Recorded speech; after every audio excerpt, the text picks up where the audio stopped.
You don't even have to use your own money to invest in real estate. This video is about how to use other people's money, or OPM, to invest in your first or your next real estate deal. Here's how.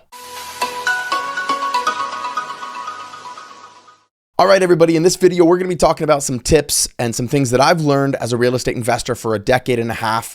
And at this point, I think a portfolio almost worth $40 million on how to use other people's money to buy real estate. You know, one of the things I always talk about is some of the greatest real estate investors in the entire world. If you think of Grant Cardone, or a lot of us here maybe listen to Bigger Pockets, and so you've heard of Brandon Turner. You know, the commonalities between those two guys I just mentioned is that they both raise millions and millions and millions of dollars for real estate acquisitions. They buy real estate, and yes, they might use their own money, but most of the time they're using the majority of other people's money. And the power of using other people's money is that you get to use leverage. I think it was Archimedes, a famous philosopher, who once said, if you give me a lever and the right fulcrum point, which is where the lever kind of sits on, he's like, I could move the whole earth. And he said that because he understood the power of leverage. And using the bank's money is a form of using other people's money, but so is raising capital for even the down payment on your first house or even your next house. So we're going to talk about some strategies and some mindsets that you have to truly raise capital so that you can accelerate your journey through real estate and get to passive income faster and expand your portfolio even faster. Number one is,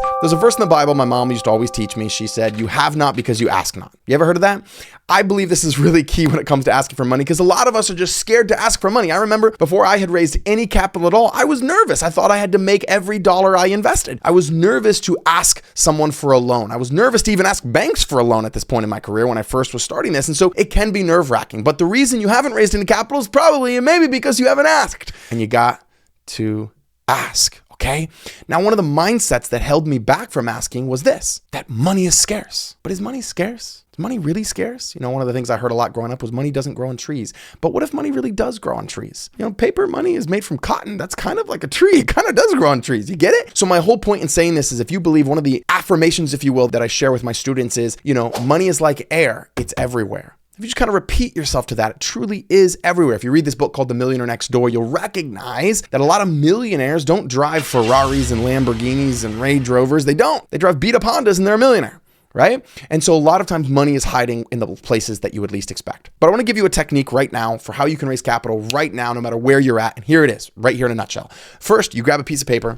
You sit down, you have to have the courage to do this, and you list everybody you know. Everybody, Sam? Yeah, you just make a list of everybody that you know in your world. It could be someone you know from soccer practice. It could be someone you know from school. It could be someone you know from church. It could be someone you know from a friend of a friend. And you just list those people. You go through your contacts. And what you're going to end up doing is you're going to end up making a very simple request. This request is really just you saying, I'm looking for somebody who wants to get great returns on real estate. Do you know somebody who wants to get great returns on real estate? Asking this question, do you know somebody, versus do you want to invest in real estate, is kind of a softer pitch for someone to think about it and say, actually, I do. I know John. I'll connect you with him if you're raising money for real estate, right? Or it gives them opportunity to say, I'd actually be interested in whatever you have to offer. And then the key is to simply go through and ask 10 people per week. Can you do that? That simple phrase, that simple script I gave you, which is, I'm investing in real estate. I'm looking for someone who wants to get great returns by investing in real estate. And for my investors, I tell them to ask, I'm looking for someone who wants to get great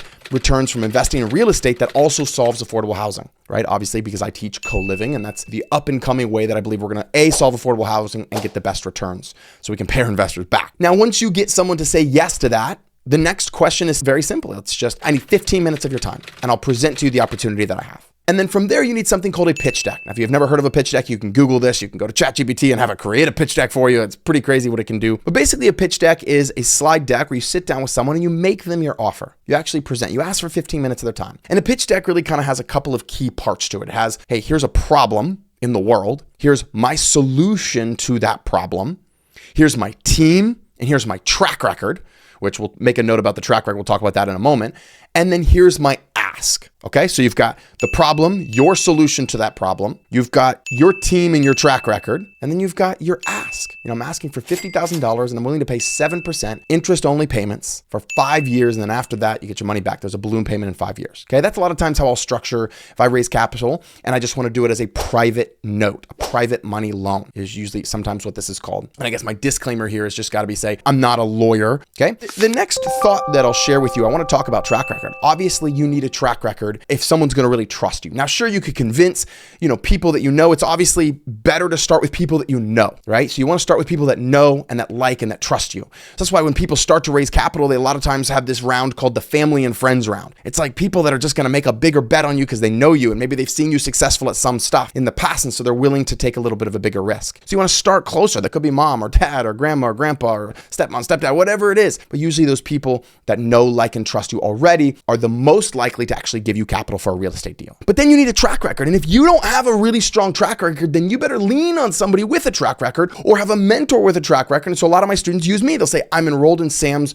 CoLiving Master University, his Financial Freedom University, or his Inner Circle. And here's what he's teaching me to do. They will give them my track record so that you're leveraging someone else's track record. That's the importance of building your team. The other thing I want to share with you is that a lot of people just need to start sharing what they're doing. A lot of people enroll in my course and they won't start sharing. They won't share with the world that they're investors now, that they're learning to become an investor in real estate, that they're buying real estate, they're looking at co-living, that they're understanding co-living and learning about co-living. Here's what I want you to write down if you're a note taker. Dig your well before you're thirsty. What does that mean? Digging your well before you're thirsty means don't wait till you need capital before you start raising capital. Start putting the seeds out there right now to say, yeah, I'm looking for some private money to buy some additional co-living houses, right? You start sharing what you're doing with the world. I have a student in my program who just raised like $60,000 for the down payment of a house with one social media Facebook post. Now, again, check into the legalities of what you're able to do and what you're not able to do. I'm not a lawyer, but I know what he did is he just made a post, said, hey, I'm looking for someone to lend me some money for a co-living house, and they gave him some money. There is a lot of power in this, but you have to dig your well before you're thirsty. I taught this one time in a seminar, and one of my students, his name was Emmanuel. He just said, I'm going to go all in. I want to create these relationships. I want to build capital. And so he started posting and tagging me on Facebook almost every other day on some co-living post. He would show himself walking through a home.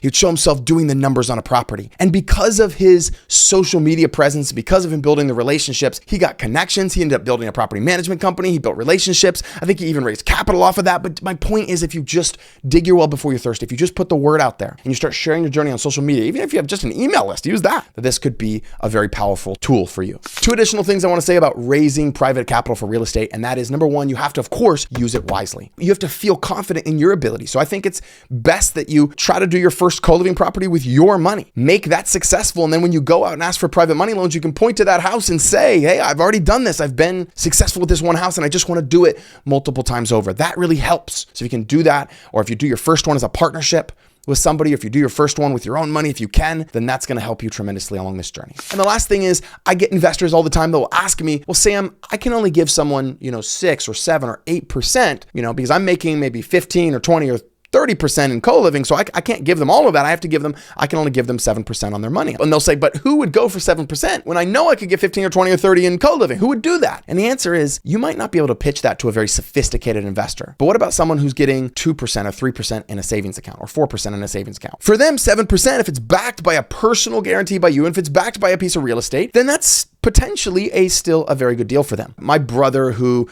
worked 60, 70 hours a week at this time in his career, he came to me and said, Sam, I have, about $200,000 sitting in a checking account making 0% interest. I see what you're doing, right? Because I was posting about what I'm doing and he knew me, right? And he was close to me. He knew, liked, and trusted me. And so he said, I'd like to give you this money, but what percentage could you give me? I said, I can give you 7%. And he was overjoyed. He was like, I'm so excited. 7%, I'm giving 0%. So just to recognize that 7% to somebody is a lot of money on their money, right? Now, there's a million ways you can structure it. Today, I just wanted to give you some inspiration to go out there that if you have the courage to ask, you can receive. And I wanted to give you the inspiration that most of the best real estate investors in the entire world do not put a lot of their own capital into deals. They raise it, and they become really good at structuring these deals. Hopefully this inspired you to go out and raise some money so that you can continue to build your portfolio. I'll see you on the other side. Here's to your success, and here's to co-living success. Let's go.